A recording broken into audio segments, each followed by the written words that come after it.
All right, so Stoicism today, huh? Oh, got it. And we're going deep with Marcus Aurelius' Meditations. Yeah. But I've always kind of thought of Stoicism as this, like, ancient philosophy thing. Like, how does it actually work in real life? Right. Well, you have to remember that Meditations wasn't written as, like, some kind of self-help book or anything. Okay. It was, more like a personal journal, like his own private conversations with himself. Mm. And written in Greek, too. Wow, the Emperor of Rome is writing philosophical self-help notes to himself in Greek. Right. I know. Pretty cool, huh? That's amazing. I mean, leading Rome, fighting wars, and he's like jotting down Stoic wisdom. Hold on. Okay, I'm hooked. Tell me more. Okay, so Stoicism, right? It's all about this idea of focusing on what you can control. Okay. Your thoughts, your actions, all that. Makes sense. And then everything else, you got to learn to just accept it. Okay, that makes sense in theory. Yeah. But how do you actually do that? I mean, how do you just, like, let go of trying to control things? Definitely a practice, right? But that's where Stoicism gets really interesting. It's about training your mind, using reason, using logic to navigate all the ups and downs of life. So like a mental workout. Exactly. Okay. And that's what we see Marcus Aurelius doing in Meditations. So it's less of a how-to guide and more of a glimpse into someone actually putting these Stoic principles into practice. Exactly. I like it. And what's really striking is that Marcus Aurelius, even as emperor, he still struggled with the same things we all do. Like what? Anger, temptation, wanting approval, all of it. Really? I mean, this is the most powerful man in the world. You're saying he's dealing with the same stuff I stress about. That's what's so cool about Meditations. He's constantly reminding himself. Like in book 2, he's like, don't put things off, seize the day. Wow, even emperors procrastinate. That makes me feel a little better about my to-do list. Right. I mean, it's like, even with all the power, he's still wrestling with, like, basic human nature. It is, isn't Yeah. it? And that's what makes meditation so relatable. Even after all these centuries, he really digs into those motivations behind our actions. Like, why do we do the things we do? You know what I mean? Yeah, totally. Like in book 7, he talks about this difference between That's- sins. Yeah. The difference between sins committed out of anger versus those driven by, lust. Really makes you think. It does. So he's using Stoicism not to just, like, understand his emotions, but to, like, dissect them, Yeah. to understand the why behind them. Totally. That's interesting. Yeah. I'm sensing a theme here. He's really big on self-reflection, Oh, yeah. like constantly analyzing his own behavior. What else was he grappling with? Well, he talks a lot about death. Death. That's kind of heavy. It is, but as a Stoic, he saw death not as something to be afraid of, but just as a natural part of the universe. Okay, I can see how that would be important, considering he probably had people trying to kill him all the time. Right. I mean, did he write about that specifically? He did. It's actually really beautiful. In book 4, he talks about death as just returning to the elements, Okay. like breathing out the air that we once breathed in, Wow. going back to the earth. That's surprisingly peaceful. Right. It's like he's reframing death as this natural process, not an ending. Yeah, it's about accepting the inevitable rather than fearing it. And that acceptance, it's really closely tied to how Stoics view happiness. Okay, so happiness. This is where I get a little lost. Yeah. Because everything we see today is like happiness comes from buying this, achieving that, Totally. It's all about stuff. Yeah. And that's what makes the Stoic view so different. They believe that true happiness wasn't from external things, but from virtue. Virtue, huh? So like being a good person. Exactly. Doing the right thing. Mm-hmm. He sums it up really well in book 5. He says, a happy lot and portion is good inclinations of the soul, good desires, good actions. So happiness is an inside job. You find it by doing what's right. Man, that's a lot harder than buying a new phone. It is, isn't it? Yeah. It makes you think about what we're all chasing, Yeah. What if, instead of focusing on external validation, we really focus on our own inner strength? Like, what if we prioritized virtue? That's a big question. Yeah. And before we try to answer it, Mhm. I think we need to know a little more about Marcus Aurelius himself. I mean, he was more than just an emperor writing in his journal, right? Definitely.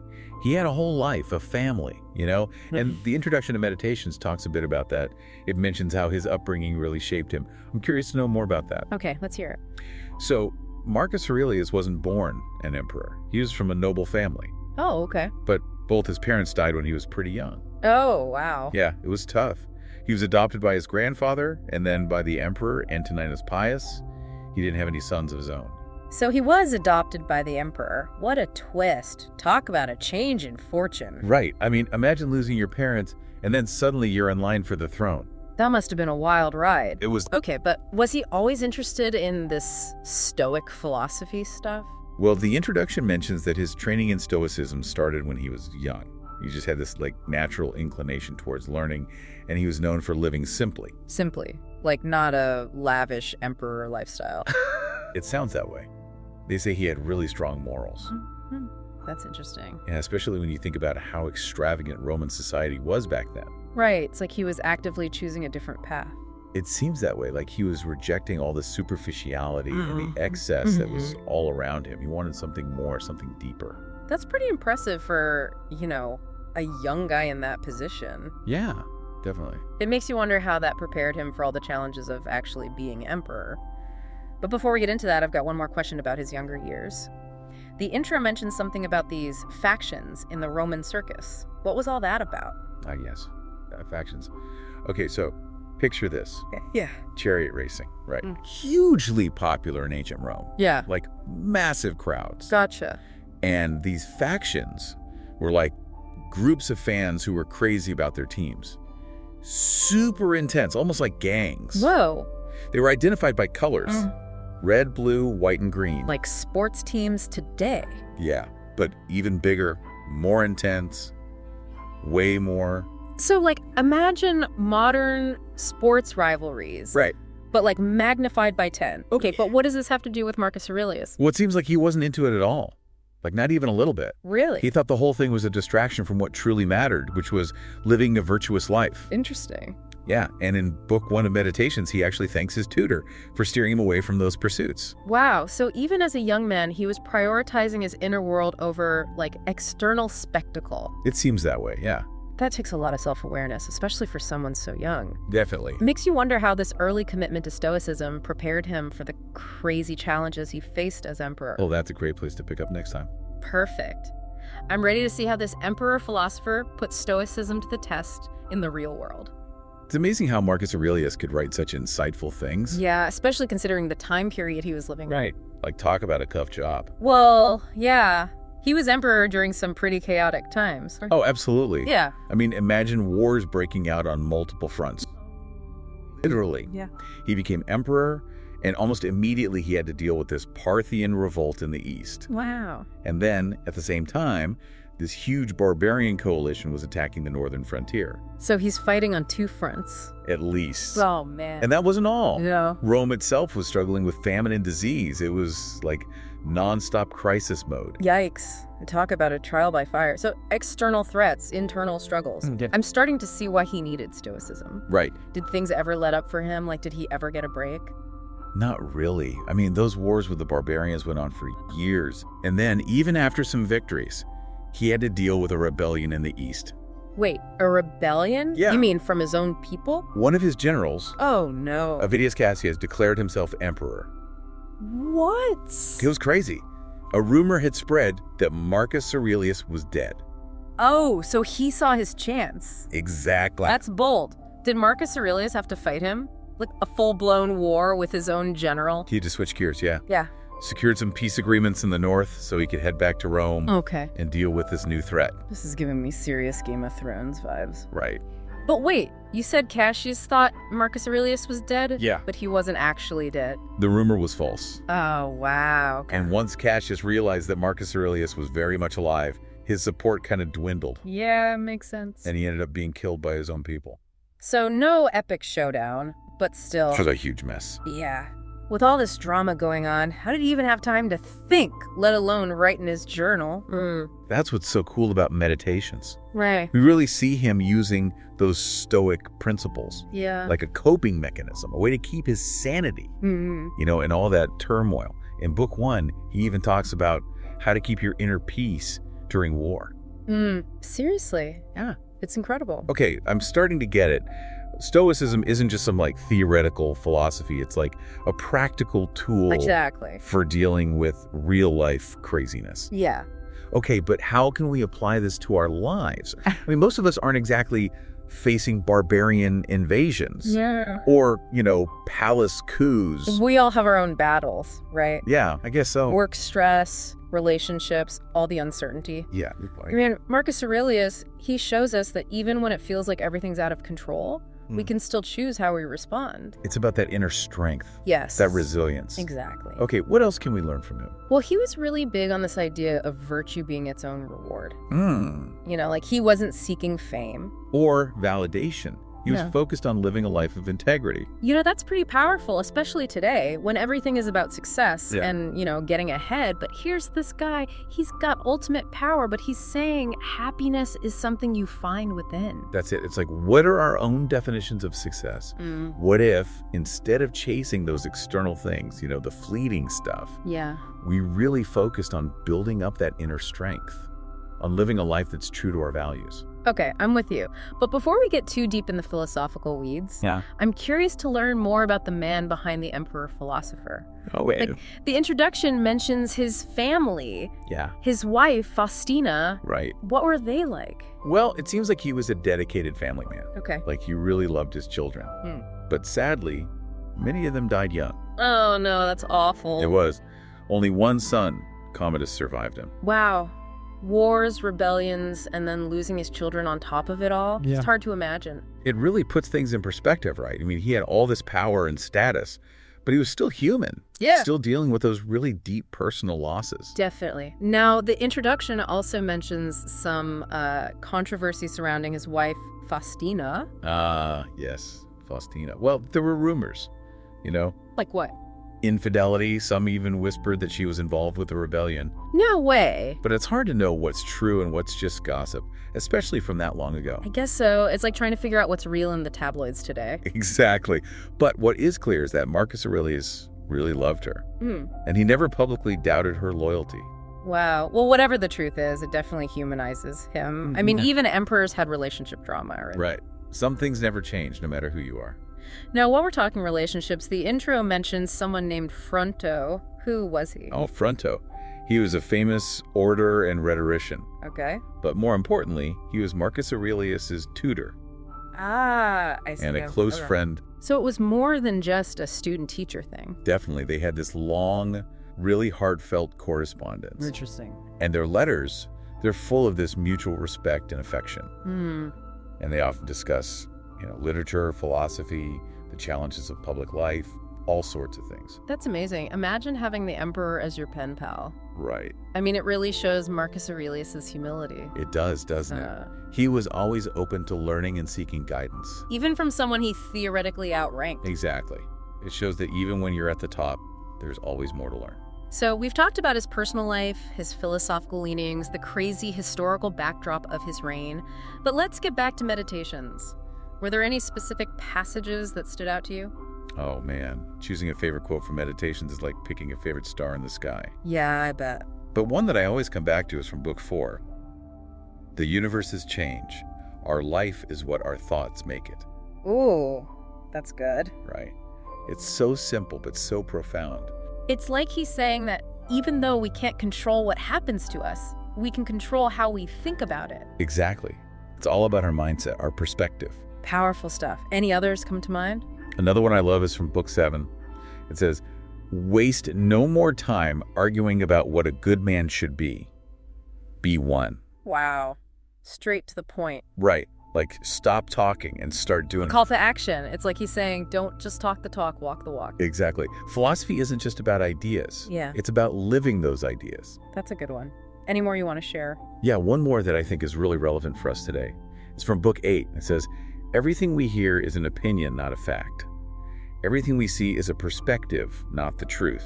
Whoa.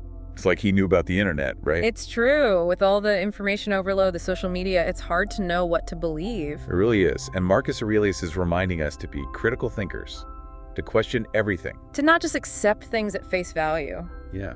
To remember that there are multiple perspectives on everything. That's such a valuable skill, not just for philosophy, but for life in general. Absolutely. It's a key part of wisdom, Okay, so I know you said that Meditations isn't really a how-to guide to Stoicism. Right. But are there any specific things that Marcus Aurelius mentions that we can, try to incorporate into our lives? Like any practical tips? Yeah, there are a few. One that he talks about a lot is self-reflection. Okay. Which, I mean, clearly he practiced himself. Yeah, he did a lot of journaling. Exactly. So whether we journal or just take a few minutes each day to think about things, it's about becoming more aware of our patterns and making sure that our choices are lining up with our principles. So like a daily check-in. Exactly. Like, am I living the way I want to be living? I like it. Now, another really interesting technique is what's often called negative visualization. Negative visualization. What's that? It's about imagining the worst-case scenario of a situation. Not to dwell on the negative, but to mentally prepare yourself for challenges. So like expect the unexpected. Sort of. It's more about accepting that things might not go your way. And then when they do, you're not totally thrown off guard. That's smart. And it also makes you appreciate what you have right now. Yes. It's like a reminder to be grateful for the good things. Yeah, because they might not always be there. Exactly. So it's this really proactive approach to dealing with uncertainty. And it ties back into that whole acceptance thing. Right. By accepting that bad things could happen, we take away their power to, like, freak us out. I like that. Yeah. This has been really helpful. I feel like I'm starting to understand Stoicism a little better. I'm glad to hear that. Unfortunately, it looks like we're just about out of time for this segment. But don't worry, we'll be back soon to wrap up our deep dive into the wisdom of Marcus Aurelius. Looking forward to it. Stay tuned. Welcome back, everyone. We've been talking about Marcus Aurelius, his book Meditations. And how his Stoic philosophy can help us navigate all the, challenges of life. It's pretty amazing, right? Like, his writings are from almost 2,000 years ago. I know, and it's still so relevant today. Totally. Now, before we wrap things up, there's one key Stoic concept we haven't really touched on. Okay. And that's this idea of living in accordance with nature. Oh, okay, yeah. I've heard that phrase before, but it always kind of throws me off. Like, does that mean I need to move to a cabin in the woods and, give up my smartphone? No, not exactly. It's not about rejecting civilization or anything. Okay, that's a relief. For Stoics, living in accordance with nature really means aligning yourself with the rational order of the universe. The rational order of the universe. Yeah, like recognizing that we're all part of this bigger thing. Yeah. And our actions, they should reflect that understanding. So it's less about literally living in nature and more about aligning ourselves with what's natural and rational. Exactly. Okay, I think I'm starting to get it. So, does this tie into Marcus Aurelius's role as emperor? Oh, absolutely. I mean, he couldn't just make decisions based on his own whims, right? He had this huge responsibility to the entire Roman Empire. That's a lot of pressure. It was. And throughout Meditations, we see him constantly reminding himself to be just, to think about the well-being of others, to use his power wisely. His leadership, it was all about serving something larger than himself. That's a good lesson for all of us, I think. Right. It's like no matter what our role is, we all have an impact on the world. Okay, so as we wrap up our deep dive into Marcus Aurelius and Meditations, what are the biggest takeaways you hope our listeners will remember? Well, I think the most important one is self-control. Okay. That's really at the heart of Stoicism. It's about recognizing that we have power over our reactions, even when things feel totally overwhelming. It's about not letting our emotions run the show. Exactly. True freedom comes from mastering our emotions, not being ruled by them. That's powerful. What else? Another big one is acceptance. Yeah. We talked about this a bit earlier. We can't control everything that happens to us. That's for sure. But we can control how we respond. And accepting what we can't change, that's what allows us to find peace and move forward. I think that's really important, especially these days when things feel so uncertain. Totally. And finally, I hope our listeners will come away with a deeper understanding of virtue. Virtue? Yeah. For the Stoics, virtue wasn't just some abstract idea. Right. It was the foundation of a meaningful life. So it's about living according to our principles, making choices that reflect our values. Yes. And about striving to make a positive difference in the world. Okay, I like that. I think those are some great takeaways. So this deep dive into Stoicism and the wisdom of Marcus Aurelius, it's been really eye-opening for me. Me too. Thank you so much for joining us and sharing your insights. It's been a pleasure. I really hope our listeners enjoyed it. I'm sure they did.